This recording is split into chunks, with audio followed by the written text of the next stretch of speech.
Bonjour à toutes et à tous, je suis très heureuse de vous retrouver pour cette nouvelle édition de Business Africa. Cette semaine, dans votre magazine de l'économie et de l'entreprise, nous parlons argent sous toutes ses formes, de la nouvelle devise du Zimbabwe au financement des entreprises, en passant par la notation du risque crédit. Et nous faisons le point avec Adama Aristide Ouattara de Deloitte sur le baromètre de l'industrie financière africaine. Mais tout de suite, voici les titres. Une agence africaine de notation du risque crédit, c'est pour bientôt. Après plusieurs années d'efforts, l'Union africaine se rapproche de l'objectif. Les problèmes que les pays africains rencontrent avec les trois grandes agences de notation sont tout d'abord liés à leur méthodologie. Lorsque certaines d'entre elles établissent leurs rapports, elles manquent de cohérence et de transparence. Transformer, produire et assurer l'autosuffisance alimentaire de ses concitoyens, c'est le rêve devenu réalité d'Okapi Agrobusiness à l'est de la RDC. Nous avons commencé par la transformation, mais nous encadrons à travers des coopératives agricoles, nous encadrons les agriculteurs et les éleveurs aussi parce que c'est eux qui nous fournissent les matières premières. Réduire le chômage en améliorant la couverture d'électricité du Nigeria, c'est un espoir grâce à l'initiative White Consult qui forme à l'installation de panneaux solaires.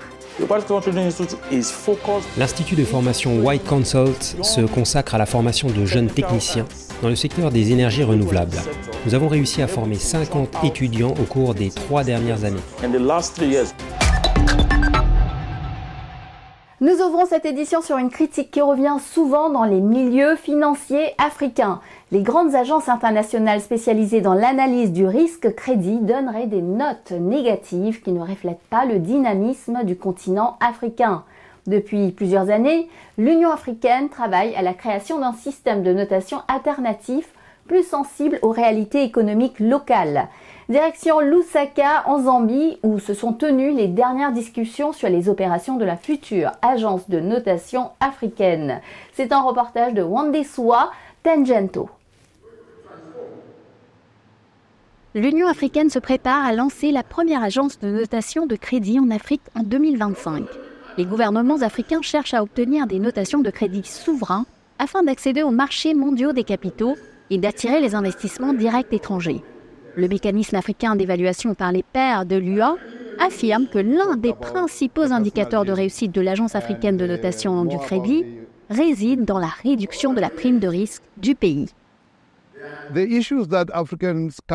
Les problèmes que les pays africains rencontrent avec les trois grandes agences de notation sont tout d'abord liés à leur méthodologie. Lorsque certaines d'entre elles établissent leurs rapports, elles manquent de cohérence et de transparence. Elles sont censées utiliser les mêmes indicateurs, mais elles notent chaque pays différemment. On s'attendrait à ce qu'il y ait de la cohérence. Si vous utilisez un outil et que le pays A et le pays B présentent des similitudes, ils sont censés attribuer plus ou moins la même note. Or, ce n'est pas le cas. Dans le cas des pays africains, il y a une prime de risque. La simple situation géographique peut rendre un pays très risqué.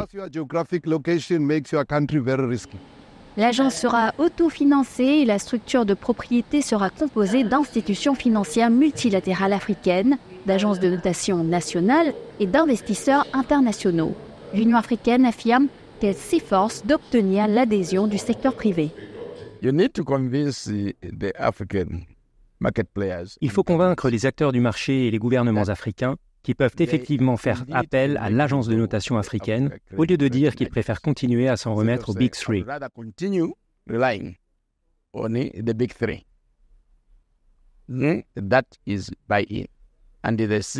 C'est ce que l'on appelle l'adhésion.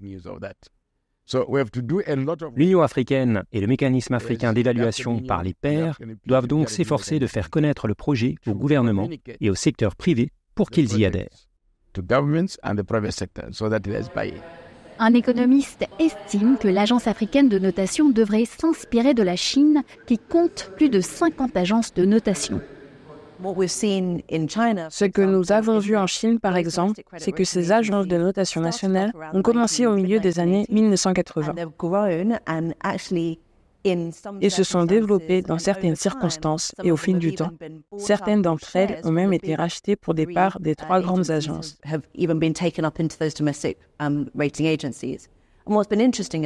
Ce qui est intéressant avec les agences de notation chinoises, c'est qu'il y en a une 50aine aujourd'hui et qu'elles ont aussi leur propre méthodologie.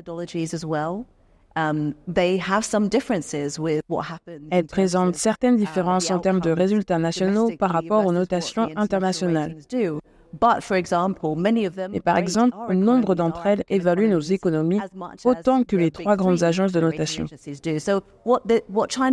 La Chine est donc un exemple qui montre comment les agences de notation peuvent se développer et créer un environnement propice à l'épanouissement d'agences de notation localisées au niveau national.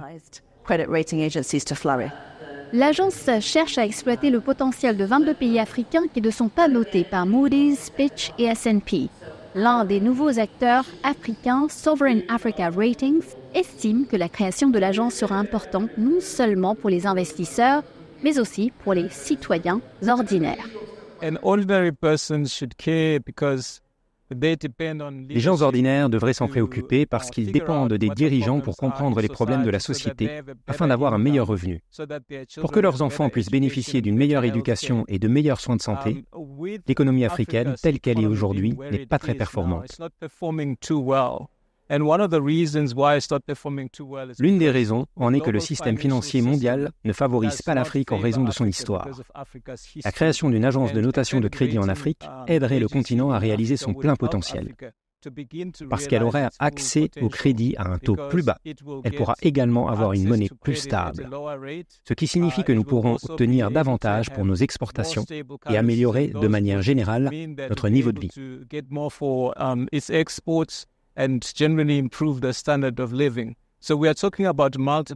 Nous parlons donc de facteurs multiples à 2 ou 3, de sorte qu'une personne ordinaire avec un faible revenu peut en fait se retrouver avec un niveau de vie bien meilleur au cours des 5 à 10 prochaines années, parce que le moteur qui pilote et diagnostique l'économie a été réparé. L'ACRA est là pour permettre cela.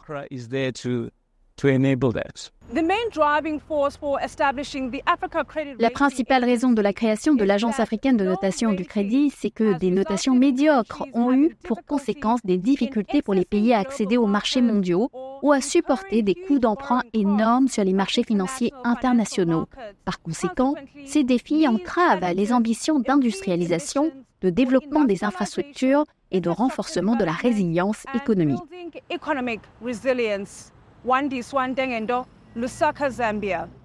Merci Vandiswa. Et pendant ce temps, au Zimbabwe, les banques ont bataillé dur pour parvenir la semaine dernière à convertir tous les soldes des comptes en dollars du Zimbabwe en ZiG. Le ZiG, nouvelle monnaie officielle, est maintenant lancé depuis une dizaine de jours et adossé à un panier de devises étrangères et d'or. Il a remplacé le dollar local pour enrayer sa dépréciation continue qui a débouché sur une forte inflation. Il est prévu que les premiers billets et pièces ZiG commencent à entrer en circulation à la fin du mois. Au Sénégal, les premiers signes donnés par l'administration du nouveau président Bassirou Diomaye Faye pointent vers une reprise en main dans l'énergie et l'économie. Le président a confirmé un audit du secteur minier, pétrolier et gazier. Il compte aussi procéder à la divulgation de la propriété effective des entreprises extractives. Au gouvernement, on trouve d'anciens inspecteurs des impôts ou encore à la tête du portefeuille de l'économie, Abdourahmane Sarr, un spécialiste de la politique monétaire issu du Fonds monétaire international et ancien candidat à l'élection présidentielle.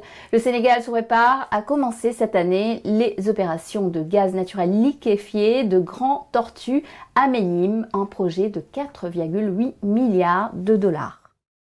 L'autosuffisance alimentaire comme un préalable au développement économique et même au retour de la paix. Cette conviction s'est imposée à Bernard Bahati, un entrepreneur congolais de l'Est de la RDC. Dans sa province du Nord Kivu, aujourd'hui ravagée par la guerre entre les forces armées congolaises et les rebelles du M23, le secteur agricole est très affecté. C'est pourquoi Bernard Bahati a décidé de contribuer à la sécurité alimentaire de la région avec son usine de transformation de maïs qui emploie 50 personnes et qu'il a lui-même financé.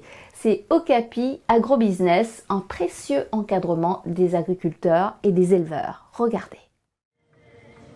La minoterie Okapi Agrobusiness est installée au quartier Bujovu, dans la ville de Goma, à quelques mètres de la frontière entre le Rwanda et la RDC. Des maïs venus de différents territoires de la province du Nord Kivu, du Sud Kivu, du Tanganyika et d'autres régions de la RDC sont stockés ici avant leur transformation. Okapi Agrobusiness est une usine de transformation de produits agroalimentaires 100% congolais. Elle a une capacité de production de plus de 50 tonnes de farine par jour.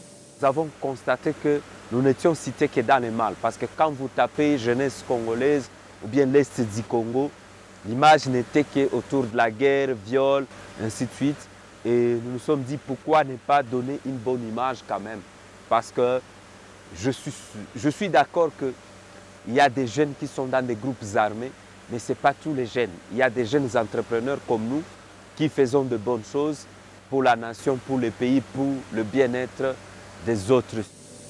Bernard Bahati, c'est cet homme, 37 ans, ce jeune entrepreneur congolais, a pu maintenir la ville de Goma face à l'ouragan qui la secoue depuis plusieurs mois, en raison notamment de la guerre entre les forces armées de la République démocratique du Congo et les rebelles du M23. Plus de 87% de la population de la ville de Goma consomme la farine de maïs. Malheureusement, le territoire de Rutshuru, premier producteur de maïs en province, est en guerre. Les relations entre les pays voisins, dont le Rwanda et l'Ouganda, ne sont pas suffisamment bonnes pour que la population puisse s'y ravitailler. Mais comme l'usine Okapi avait encore des maïs dans son stock, la ville est toujours alimentée. Nous avons voulu créer un écosystème. Cet écosystème pour impacter chaque niveau économique de la province ou du pays. C'est comme ça que nous avons commencé par la transformation. Mais nous encadrons à travers des coopératives agricoles, nous encadrons les agriculteurs et les éleveurs aussi parce que c'est eux qui nous fournissent les matières premières. Nous les encadrons comment produire, la qualité et la quantité. Le maïs est produit ici, au Nord Kivu, mais il est envoyé à l'étranger pour être préparé, pour que ça nous revienne encore en farine. Pourquoi nous, on ne peut pas transformer ce maïs ici et que ça soit vendu à un prix abordable à la population? C'est comme ça que nous nous sommes dit, commençons de quelque part. L'incidence de la pauvreté en RDC est établie en moyenne à 80% et le taux de chômage à 84%. Mais fait notable, cette entreprise offre de l'emploi à plus de 50 jeunes Congolais. Ces ingénieurs agronomes et vétérinaires forment en effet des agriculteurs et éleveurs sur les méthodes à mettre en application pour une meilleure production. Certains agriculteurs de la région comme Elia Muchindi qui ont bénéficié de l'encadrement des équipes de l'entreprise Okapi produisent en qualité et en quantité. Je récolte des sacs de soja, de maïs que j'amène à l'usine pour gagner de l'argent et assurer la survie de ma famille. J'exploite du sombé, des feuilles de manioc et également la farine de manioc que ma femme vend sur la route. Nous mangeons à notre faim et nous vivons très bien ici. Mais nous avons peur de la guerre, car beaucoup de personnes ont fui ce village. Je souhaite que cette guerre touche à sa fin, afin que l'on puisse continuer à cultiver et profiter de nos champs. Et si cette guerre prend vraiment fin, nous pourrons enfin retrouver notre ancienne vie. Selon Bernard Bahati, les projets globaux comprenant l'emballage, la conservation et la commercialisation vers d'autres villes du pays est évalué à 7 millions de dollars américains. Un exemple de courage entrepreneurial et aussi une démonstration que la sécurité alimentaire pourrait rapidement être à portée de main dans l'est de la République démocratique du Congo.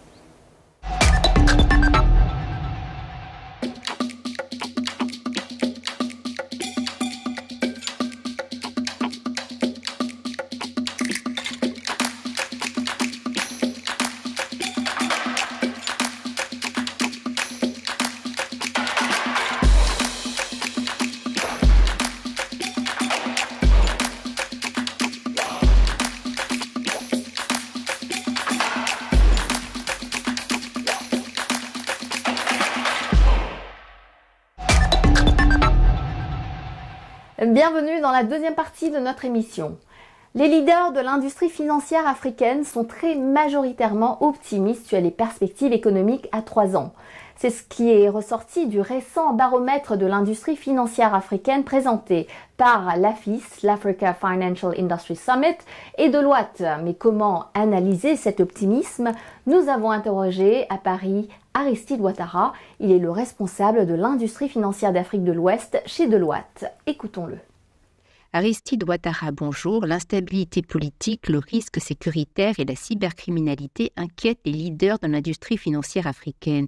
Et pourtant, ils demeurent très optimistes. Comment expliquez-vous ce résultat? Par rapport au fait qu'il y a un optimisme qui a été présenté, il vient du fait que les dirigeants sont confiants sur le degré de résilience de ces banques-là. Malgré ces risques, elles pensent qu'elles ont la capacité d'aller au-delà. Donc ces institutions financières ont démontré leur résilience d'ailleurs dans les crises récentes.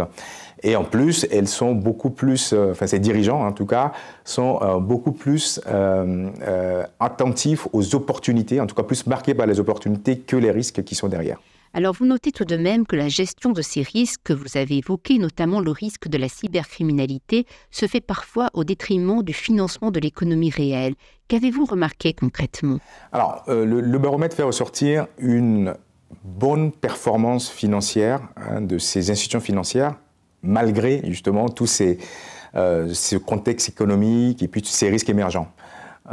Il s'avère que ces institutions financières ont mis en place un certain nombre de mesures, bien sûr des mesures classiques de gestion, de mitigation, c'est le terme consacré de ces risques, et qui vont à un moment les amener à faire ce qu'on appelle la rationalisation de leur offre de services. C'est-à-dire qu'on va sélectionner les clients donc, en fonction de leur niveau de risque, en fonction de leur capacité à absorber ces risques-là.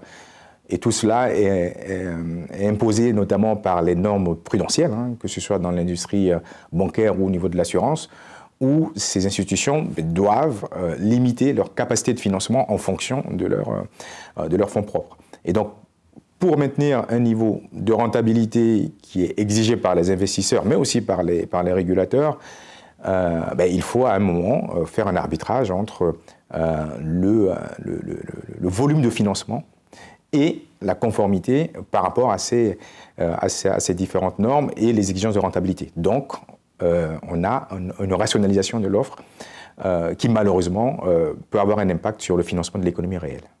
Le départ des grands groupes bancaires internationaux, est-ce que c'est une opportunité pour l'industrie financière africaine?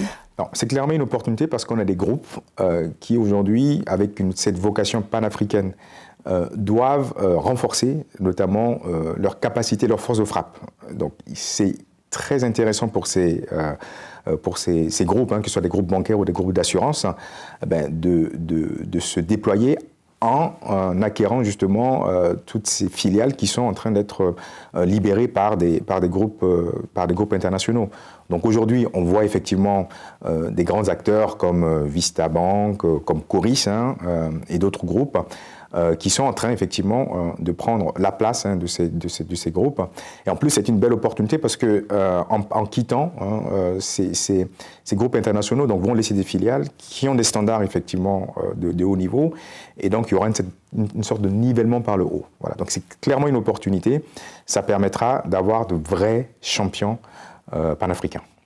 Il y a un obstacle, c'est toute la partie harmonisation prudentielle panafricaine très importante pour cette industrie. Où en est-on et que reste-t-il à faire? Alors, ce sujet est extrêmement important pour l'industrie financière africaine. C'est une thématique qui est fondamentale puisque aujourd'hui, on a 41 banques centrales, si en tout cas on reste dans l'univers bancaire. Ce qui fait 41 réglementations, cas de réglementation. Et donc, quand on est un groupe bancaire panafricain, par exemple, si on est présent, on a la vocation d'être présent partout en Afrique, il faudrait gérer 41 réglementations. Voilà. Et c'est quelque chose qui est impossible. Si on veut optimiser l'allocation des ressources, le capital, la liquidité, donc il faut vraiment une certaine convergence. Et donc, raison pour laquelle on essaie, quand je dis on, c'est en tout cas les leaders de l'industrie financière, ont été très unanimes sur le fait qu'il faut créer un cadre unifié. Donc pourquoi l'autorité bancaire africaine ou une union bancaire africaine? Parce que c'est des structures qui ont existé un peu partout dans le monde et qu'on peut dupliquer en Afrique. Il faut savoir que l'idée de créer la Banque centrale africaine, par exemple, qui fera partie aussi des piliers nécessaires avant d'aller vers cette union bancaire, donc c'est une idée qui a été mise sur la table depuis 2013 au Nigeria par l'Union africaine et bon, qui est encore en train d'être mise en place, mais il y a un peu de retard. Donc il faut réactiver ces initiatives qui vont nécessiter une collaboration à tous les niveaux, au niveau des gouvernements, au niveau de l'industrie et au niveau de l'ensemble des parties prenantes pour qu'on ait vraiment un cadre réglementaire qui est convergent, pas unique, mais convergent et permettre l'éclosion justement d'institutions financières panafricaines. Aristide Ouattara, merci beaucoup. Je vous remercie. Pourtant, les financements privés ne suivent pas tout à fait l'optimisme qui peut se refléter dans les baromètres du monde des affaires. C'est ainsi que le montant que les sociétés privées africaines ont réussi à lever l'an dernier a reculé de 9% à 1,9 milliard de dollars. Les conditions macroéconomiques adverses expliquent cette évolution qui a particulièrement frappé le capital risque. Les startups du continent sont très affectées avec une vingtaine de fermetures et de nombreuses pertes d'emplois dans les 4 pays clés de cet écosystème, le Nigeria, le Kenya, l'Égypte et l'Afrique du Sud. L'Éthiopie peine toujours à se mettre d'accord avec le Fonds monétaire international sur un prêt qui ouvrirait la voie à la restructuration de sa dette souveraine. Mais cela ne l'empêche pas d'avancer rapidement dans son projet de marché boursier. La nouvelle bourse ESX, créée l'an dernier, a largement réussi à atteindre son objectif de 11,7 millions de dollars de capital initial. La bourse du Nigeria a acquis une participation de 5% dans le marché éthiopien. Chômage et pénurie d'électricité, deux mots récurrents au Nigeria. Le pays vient tout juste d'annoncer des hausses de tarifs d'électricité très impopulaires qui vont affecter les particuliers. C'est dans ce contexte que se développe un programme de formation de jeunes Nigérians à des compétences techniques d'installation de panneaux solaires. Est-ce que cette initiative est synonyme de plus d'énergie et plus d'emplois? Notre journaliste Hugo Uana a voulu en savoir plus. Regardez. Grâce à son institut de formation White Consult, Adebola Anofi, un jeune entrepreneur nigérian actif dans le secteur des énergies renouvelables, donne à de jeunes Nigérians sans emploi les moyens de relever les innombrables défis auxquels le secteur de l'électricité est confronté au Nigeria. J'ai grandi dans un quartier, un lotissement, où l'on a l'impression qu'à partir de 19h, il n'y a presque plus d'électricité en provenance du réseau principal. Les groupes électrogènes hurlent partout, l'environnement est pollué. On peut à peine respirer l'air et tout cela est devenu une source d'inquiétude pour moi. Je me suis assis un jour et j'ai commencé à examiner la situation. N'existe-t-il pas des moyens écologiques de produire de l'énergie sans polluer l'environnement ? La volonté d'Adebola d'atténuer les problèmes en proposant des solutions écologiques pour l'alimentation en énergie alternative au Nigeria l'a conduit à créer l'Institut de formation White Consult. Objectif, permettre aux jeunes Nigérians d'acquérir les compétences nécessaires pour devenir des fournisseurs de solutions dans le domaine des énergies renouvelables et de trouver des emplois en tant que techniciens en convertisseurs d'énergie solaire. L'Institut de formation White Consult se consacre à la formation de jeunes techniciens dans le secteur des énergies renouvelables. Nous avons réussi à former 50 étudiants au cours des 3 dernières années. Nous avons déjà eu 3 groupes de formation, avec déjà environ 75 étudiants qui sont passés par l'Institut de formation. Et ce dernier groupe est celui qui a vraiment apporté ce que nous appelons l'égalité des sexes. Car ces dernières années, nous n'avions pas de femmes dans cet institut de formation. Mais l'an dernier, nous en avons eu 3. Déjà, dans la présente session de formation, nous avons déjà une femme.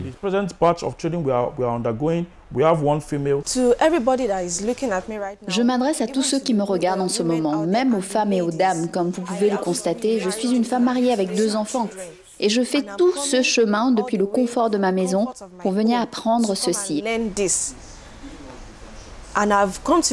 Et je me suis rendu compte que moi-même, je peux le faire mieux que ces hommes. C'est donc la raison pour laquelle je suis venue acquérir ces connaissances de base pour être un fournisseur de solutions. Ifeoluwa, cette unique technicienne stagiaire de la promotion actuelle, brise les barrières et les stéréotypes au sujet de l'implication des femmes dans l'acquisition des compétences et de l'expertise nécessaires pour avoir un impact dans ce secteur. Lorsque nous examinons ce problème d'électricité, nous constatons que la plupart des enfants qui rentrent de l'école, certains d'entre eux rentrent tard dans la nuit et à cette heure-là, il n'y a pas d'alimentation électrique. Ils finissent par utiliser des lampes locales comme des lanternes ou des bougies, ce qui n'est pas suffisant pour leurs études. Ils ont besoin d'un environnement bien éclairé pour pouvoir étudier et obtenir de meilleurs résultats. Il est important de noter que les composants de ces convertisseurs solaires sont réutilisables et recyclables, ce qui rend leur utilisation plus sûre et plus propre dans les maisons, écoles, hôpitaux et bureaux. Chaque produit que nous, humains, consommons a un cycle de vie. Si nous continuons à fabriquer des produits qui ne sont pas recyclables, nous finirons par créer une autre forme de pollution, alors que nous sommes en train de résoudre un problème. Si vous regardez les panneaux solaires, si vous regardez les batteries, ce sont tous des produits recyclables. Récemment, le gouvernement de l'État de Lagos s'est également associé à nous pour trouver des moyens de recycler ce produit. Ils ont un site de décharge où nous emmenons ces produits lorsqu'ils ont atteint leur durée de vie. Ils ont un moyen d'extraire différents composants de ce produit. Les efforts d'Adebola dans sa communauté et au Nigeria en général n'ont pas été ignorés. Il s'est associé aux autorités locales et étatiques et plus récemment aux banques, proposer des options de paiement échelonnées aux clients afin qu'ils puissent se procurer des onduleurs solaires. Il a reçu des prix pour ses contributions à la société. La contribution d'Adebola ne se limitera pas à créer des emplois et des sources alternatives d'approvisionnement en électricité pour les Nigérians, mais elle devrait apporter un lieu de vie plus sûr grâce à ces solutions respectueuses de l'environnement. Il s'agit en fait d'un appel à l'action pour des solutions et des formations plus pragmatiques qui pourraient atténuer considérablement les problèmes de chômage et d'énergie qui prévalent au Nigeria. Voilà, Business Africa, c'est fini pour aujourd'hui. Je vous retrouve la semaine prochaine, même chaîne, même heure pour Initiative Africa. Nous recevrons Mossadegh Bali, fondateur et PDG du groupe hôtelier Azalai.